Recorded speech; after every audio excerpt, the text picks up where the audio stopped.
In this English lesson, I wanted to help you learn the English phrase, it was mind-blowing. You could also say it is mind-blowing or it's going to be mind-blowing.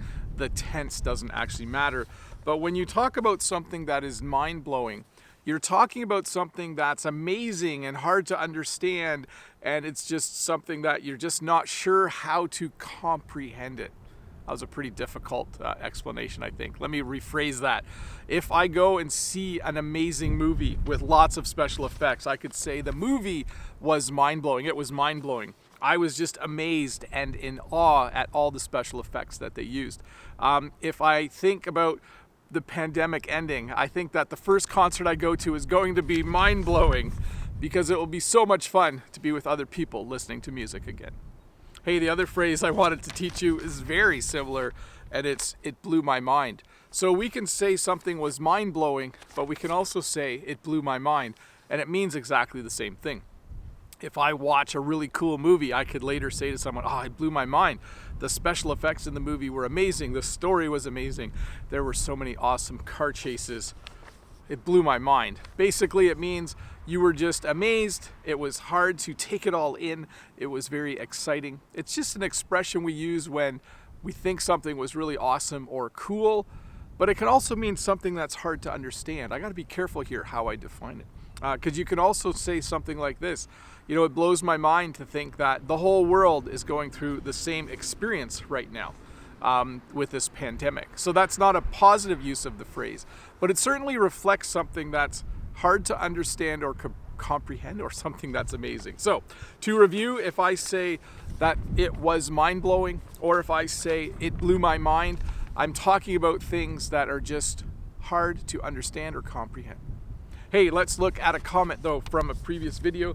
Let me find it. It's in my pocket here. Got a new sweater, by the way. I got two of them. I got a darker one and a blue one. I'm very happy. They were on sale. They were only $20 each. That's a good price. But here's a comment from Athanasios. Athanasios says this: thanks, Teacher Bob.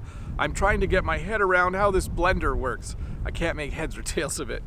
And my response was this: I've always been a big fan of reading instructions. Some people throw them out without reading them, but I find they are a good way to get your head around how to use something new. So thank you, Athanasios, for that comment.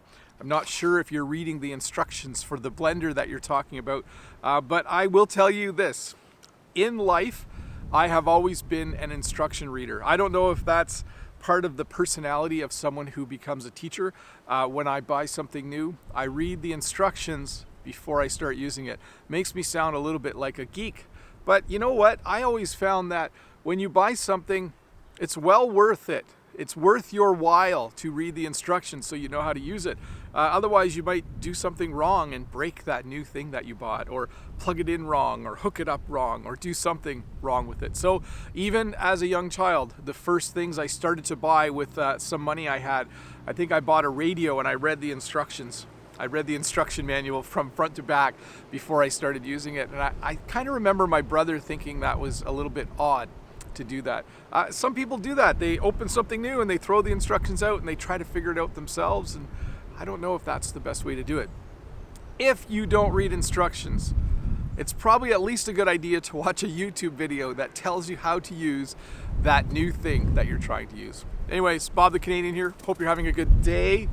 I just saw a taco tearing past. I'll see you on Monday with another short English lesson. Have a good weekend.